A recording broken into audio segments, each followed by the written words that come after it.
Shalom, selamat malam saudara-saudara, anak-anakku yang Tuhan kasihi, para pemuda dan pemudi di Gereja Kristen Pasundan Jemaat Sadang. Semoga hari ini saudara-saudari sekalian berada dalam keadaan baik, berada dalam keadaan sehat, sehingga saudara-saudara dengan baik dan sehat itu punya memiliki kesempatan untuk dapat melakukan tugas dan aktivitas. Hari ini tepat di akhir pekan, Bapak ingin mengajak anak-anakku sekalian untuk kembali mendengarkan firman Tuhan. Mari saudara-saudara kaum muda, kita mendengarkan firman Tuhan. Dan oleh karena itu sebelumnya mari kita tundukkan kepala, kita rendahkan diri dan kita berdoa. Tuhan, kami mengucap syukur kepadamu. Di malam pekan hari ini kami bersyukur ketika kami telah melewati hari demi hari dalam perjalanan kami hingga sampai di akhir pekan. Kami percaya bahwa semua itu terjadi oleh karena kemurahan dan kebaikan yang Tuhan limpahkan. Dan saat ini kami bersama akan kembali mendengarkan firman Tuhan. Biarlah kiranya firman yang kami dengar dan kami renungkan dapat kami hayati dalam hidup kami dan dapat juga kami praktekkan dimanapun kami berada. Tuhan, kami memohon kepadamu, sertai dan berkatilah upaya kami untuk mendengar dan merenungkan firman Tuhan saat ini. Dalam nama Yesus kami berdoa. Amin. Anak-anakku, saudara-saudara kaum muda dan mudi yang Tuhan kasihi, mari kita mendengarkan firman Tuhan dan membaca Alkitab dari kitab 1 Samuel pasal yang kedua, ayat 11 hingga ayat yang ke-17. 1 Samuel pasal yang kedua, ayat 11 hingga ayat yang ke-17. Bapak akan membacakan bagian ini untuk saudara-saudari kaum muda yang Tuhan kasihi. Diberi judul oleh Lembaga Alkitab Indonesia, Kejahatan Anak-anak Eli. Lalu pulanglah Elkana ke Rama, tetapi anak itu menjadi pelayan Tuhan di bawah pengawasan Imam Eli. Adapun anak-anak lelaki Eli adalah orang-orang dursila. Mereka tidak mengindahkan Tuhan ataupun batas hak para imam terhadap bangsa itu. Setiap kali seseorang mempersembahkan korban sembelihan, sementara daging itu dimasak, datanglah bujang imam membawa garpu bergigi 3 di tangannya dan dicucukkannya ke dalam bejana atau ke dalam kuali atau ke dalam belanga atau ke dalam periuk. Segala yang ditarik dengan garpu ke atas diambil imam itu untuk dirinya sendiri. Demikianlah mereka memperlakukan semua orang Israel yang datang ke sana, ke Silo. Bahkan sebelum lemaknya dibakar, bujang imam itu datang lalu berkata kepada orang yang mempersembahkan korban itu, "Berikanlah daging kepada imam untuk dipanggang, sebab ia tidak mau menerima daripadamu daging yang dimasak, hanya yang mentah saja." Apabila orang itu menjawab, "Bukankah lemak itu harus dibakar dahulu, kemudian barulah ambil bagianmu sesukamu?" Maka berkatalah ia kepada orang itu, "Sekarang juga harus kau berikan, kalau tidak aku akan mengambilnya dengan kekerasan." Dan demikian sangat besarlah dosa kedua orang muda itu di hadapan Tuhan, sebab mereka memandang rendah korban untuk Tuhan. Demikian saudara kaum muda firman Tuhan yang kita dengar. Yang berbahagia adalah kita yang mendengarnya, memelihara dan juga melakukannya. Amin. Saudara kaum muda yang Tuhan kasihi, Shalom. Saudara yang Tuhan kasihi, hidup yang kita jalani tentu saja dapat kita saksikan dengan segala kenyataan yang ada di dalam. Realitas yang ada di tengah-tengah hidup kita menjadi bagian yang tak dapat kita tutupi. dinamika yang ada menjadi bagian yang juga turut menyekitari kita dalam realitas dan dinamika yang turut menyekitari itu. Saudara-saudaraku, ada hal-hal yang bisa saja kita lihat, kita saksikan, bahkan kita jumpai di tengah-tengah perjalanan hidup kita. Mungkin itu bisa memberikan suasana dan kenyamanan tersendiri bagi kita. Ketika komunitas tempat kita ada, tempat kita tinggal, ruang lingkup tempat kita bekerja dan menjalankan aktivitas bisa memberikan kita nyaman, kita akan merasakan ketenangan di dalamnya. Kita akan merasakan suasana yang mungkin juga menyejukkan di tengah-tengah kehidupan kita. Tapi juga tidak jarang dinamika yang kita jumpai, kenyataan yang kita jumpai tidak selamanya selalu memberikan suasana yang menyenangkan dan menarik. Bahkan tidak semuanya memberikan suasana yang membuat hati kita damai. Baik di lingkungan tempat kita bekerja, di lingkungan tempat kita melakukan aktivitas yang lainnya, kita bisa menjumpai hal-hal yang bisa saja membuat kita merasa tidak nyaman, merasa terusik dengan kenyataan yang kita lihat atau yang kita jumpai. Pertanyaannya, jika itu tidak memberikan rasa nyaman, jika itu menurut kita selaku kaum muda tidak tepat, tidak pas, beranikah kita untuk belajar kritis menyikapi semua itu, saudaraku? Beranikah kita untuk melakukan kritik yang membangun atau memberikan kritik yang membangun ketika apa yang kita lihat itu keliru dan salah? Tidak jarang, saudara, demi eksistensi kita, demi pengakuan kita di mata teman-teman kita, maka kita kadang pun dengan sengaja menceburkan diri kita pada kenyataan yang justru tidak sesuai dengan hati nurani kita sendiri. Kita sengaja menceburkan diri kita di tengah realitas yang sesungguhnya bertentangan dengan hati kecil kita sendiri. Nah, saudaraku kaum muda yang Tuhan kasihi, hari ini Bapak ingin mengajak kalian semua untuk belajar menjadi orang muda yang berani berkata tidak, untuk belajar menjadi orang muda yang berani menyatakan apa yang memang benar dan salah sesuai dengan tempatnya. Dan kita akan belajar pada bagian ini dari kisah dua anak muda, putra seorang imam kenamaan di Israel, yakni anak-anak atau putra dari Imam Eli, yang juga adalah seorang imam bernama Hofni dan Pinehas. Dikatakan dalam bagian Alkitab kita atau pada bagian yang kita baca malam hari ini, Hofni dan Pinehas hidupnya tidak mengindahkan Tuhan. Bayangkan, dia orang muda, dia pemimpin umat, pemimpin spiritual, hidupnya tidak berkenan di hadapan Tuhan.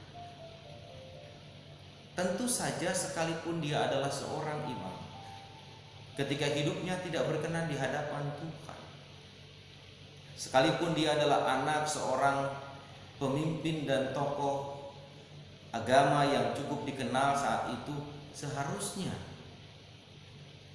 itu tidak menjadi contoh untuk ditiru dan diikuti. Itulah sebabnya, saudara-saudara kaum muda yang Tuhan kasihi, pada bagian yang kita baca dikatakan dengan tegas, ada di antara orang-orang Israel yang saat itu sedang mempersembahkan korban bakaran di rumah Tuhan, tiba-tiba orang-orang suruhan Hofni dan Pinehas datang. Dikatakan di sana dia membawa garpu bergigi 3. Lalu saat orang itu sedang memasak hewan korbannya untuk dipersembahkan kepada gereja, untuk dipersembahkan kepada Tuhan melalui imam pada waktu itu, justru bujangnya ini tiba-tiba langsung memasukkan garpu bergigi 3 itu, dan apa yang didapat dari tusukan garpu itu diambilnya untuk imam. Sebuah sikap yang tidak terpuji. Betapapun itu disuruh oleh anak-anak Imam Eli, dan yang menyuruh juga adalah imam, yakni Hofni dan Pinehas, maka apa yang dilakukan bujang dari Hofni dan Pinehas itu tetap tidak baik, tetap tidak tepat, saudara. Karena belum saatnya dan belum waktunya. Itu menjadi bagian yang diambil dengan paksa seperti itu. Belajar dari situ tentu kita pun juga diingatkan kembali. Tidak jarang kita juga berhadapan dengan kenyataan, dengan situasi kita disuruh dan diperintahkan orang lain untuk melakukan hal yang kurang pas, kurang berkenan, dan kurang tepat. Maka seharusnya ketika kita tahu itu tidak tepat, ketika kita tahu itu tidak benar untuk ditiru dan dilakukan, sekalipun diperintah oleh orang yang punya nama, maka sebaiknya itu tidak dilakukan dan tidak ditiru, bahkan tidak dituruti. Oleh karena itu, saudaraku yang Tuhan kasihi, ada sikap kritis yang juga ditunjukkan oleh umat yang sedang mempersembahkan korban saat itu. Umat berkata bahwa seharusnya ketika orang meminta lemak, termasuk imam meminta lemak, lemak itu tidak boleh langsung diambil dalam kondisi mentah. Imam berhak mendapatkan bagian lemaknya dari hewan kurban itu adalah setelah dimasak. Artinya Hofni dan Pinehas sebagai orang-orang muda, sebagai pemimpin muda, diingatkan semua bagian mereka akan diberikan kepada mereka, tetapi ikutilah ketentuan, ikutilah prosedur, patuhilah tatanan yang berlaku dalam konteks penyembahan umat kepada Tuhan saat itu. Oleh karena itu, saudara-saudaraku kaum muda yang Tuhan kasih, kita diingatkan. Yang kedua, tunjukkanlah sikap santun kita sebagai orang muda dalam berperilaku, dalam bertutur, dalam berbuat dan bertindak, dengan tetap mematuhi apa yang menjadi aturan main kita. Sebagai orang muda, semangat kita kuat, semangat kita tinggi, motivasi kita luar biasa.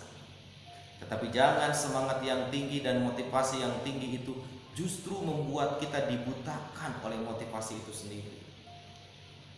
Khususnya dibutakan terhadap aturan, dibutakan terhadap ketentuan yang ada dan berlaku. Justru sebaliknya, saudara-saudara, anak-anakku yang Tuhan kasihi, motivasi yang tinggi seharusnya mendorong kita untuk mewujudkan hal-hal yang ada di balik motivasi kita itu berkesesuaian dengan realnya, berkesesuaian dengan panduannya, bukan karena demi mewujudkan keinginan dan motivasi kita lalu kita menerabas semua ketentuan, lalu kita mengabaikan rel yang menjadi panduan kita, yang sesungguhnya sebenarnya dengan rel itu kita akan dibawa dan dituntun menuju stasiun terakhir yang membawa kita pada sukacita dan damai sejahtera. Bahkan saudaraku kaum muda yang Tuhan kasihi, pada bagian yang kita baca, kita bukan hanya diingatkan untuk mematuhi ketentuan yang berlaku, kita diingatkan bukan hanya untuk berjalan sesuai dengan trek dan rel yang ada, kita pun juga diingatkan kesantunan itu seharusnya ditunjukkan dalam semua perilaku. Bahkan apa yang dikatakan oleh bujangnya kepada orang atau umat yang tengah mempersembahkan korban bakaran saat itu, jika tidak diberikan apa yang diminta oleh anak-anak Imam Eli, maka itu akan dirampas dengan paksa. Bapak kira sebagai orang muda Kristen, sebagai orang muda yang percaya dan mengenal Allah, bukan lagi saatnya kita melakukan segala sesuatu dengan kekerasan, melakukan segala sesuatu dengan gaya seperti preman. Bukan lagi saatnya. Anak-anak muda Kristen harus punya ciri dan jati diri yang justru menampilkan jati diri kita yang asli dan otentik sebagai anak-anak muda yang tunduk dan taat di dalam Kristus. Oleh karena itu, anak-anakku yang Tuhan kasihi, kita harus berani berkata tidak. Ketika kita harus mengambil dengan paksa dan itu tidak sesuai dengan aturan, kita harus berani berkata tidak. Kita harus berani berkata no ketika apa yang harus kita kerjakan dan kita lakukan itu bertentangan dengan ketentuan, bertentangan dengan budaya, bertentangan dengan norma-norma umum yang berlaku di tengah-tengah masyarakat kita. Kita harus berani untuk berkata tidak. Jangan takut kehilangan sahabat, kaum muda. Jangan takut kehilangan teman, kaum muda. Teman tidak akan pergi meninggalkan kita jika kita menjadi orang yang konsisten melakukan apa yang baik dan melakukan apa yang benar. Teman tidak akan pernah pergi ketika kita menjadi anak muda Kristen yang sungguh-sungguh punya jati diri otentik sebagai pengikut Kristus yang mau taat dan mau mendengarkan Kristus. Justru teman akan semakin datang kepada kita dan mengakui, untuk kemudian bisa belajar dari sisi kehidupan kita selaku orang muda yang mau belajar dari sejak masa muda tunduk dan takut kepada Tuhan. Takutlah kepada Tuhan, bukan takutlah kepada manusia. Sebab ketika kita takut kepada Tuhan, maka manusia tidak akan pernah dapat mengalahkan kita. Manusia tidak akan dapat merobohkan kita, karena perisai yang melindungi kita bukan lagi kekuatan manusia, tetapi justru kekuatan Tuhan sendiri. Mari saudara-saudara kaum muda-mudi yang Tuhan kasihi, kita belajar dari Hofni dan Pinehas. Pertama, terimalah apa yang menjadi bagian kita dan cukupkanlah diri kita dengan apa yang memang menjadi hak kita di tengah-tengah kehidupan ini. Yang kedua, hormatilah setiap kepercayaan yang Tuhan berikan. Ketika dipercaya untuk memimpin umat, ketika dipercaya untuk mengemban peran dan tanggung jawab yang lebih besar, maka hormati semua itu dan emban itu dengan sungguh-sungguh. Jangan pernah nodai kepercayaan itu. Sekali kepercayaan diberikan dan kita nodai, maka bisa jadi kita tidak akan pernah mendapatkan kepercayaan lain di kari berikutnya. Yang ketiga, beranilah berkata untuk tidak mengikuti hal-hal, tindakan, perbuatan, bahkan gaya hidup yang justru bertentangan dengan kehendak Tuhan sendiri. Sekalipun itu dicontohkan oleh Hofni dan Pinehas, jika itu tidak baik dan tidak benar, maka si bujang itu seharusnya berani berkata tidak. Walaupun mungkin dia akan dihukum, walaupun mungkin dia akan dipecat, tidak akan dipakai lagi. Tapi ketika dia berani berkata benar dan melakukan sesuai yang benar, maka Tuhan pasti akan melindungi dia. Demikian pula dengan kita, saudara. Katakanlah sejujurnya apa yang ada di hati kita. Jangan pernah ikuti apa kata orang lain. Sebab bisa jadi kata-kata orang lain itu begitu menghiburkan, begitu menyenangkan, begitu memberikan damai dan sejahtera, tetapi akhirnya bukan damai dan bukan sejahtera, justru kebinasaan. Dengarkanlah didikan Tuhan, patuhilah perintah Tuhan, ikutilah petunjuknya, maka percayalah sekalipun itu tidak mudah, penuh dengan lika-liku, kita pasti akan dituntutnya melewati ngarai untuk kemudian berjumpa dengan sukacita.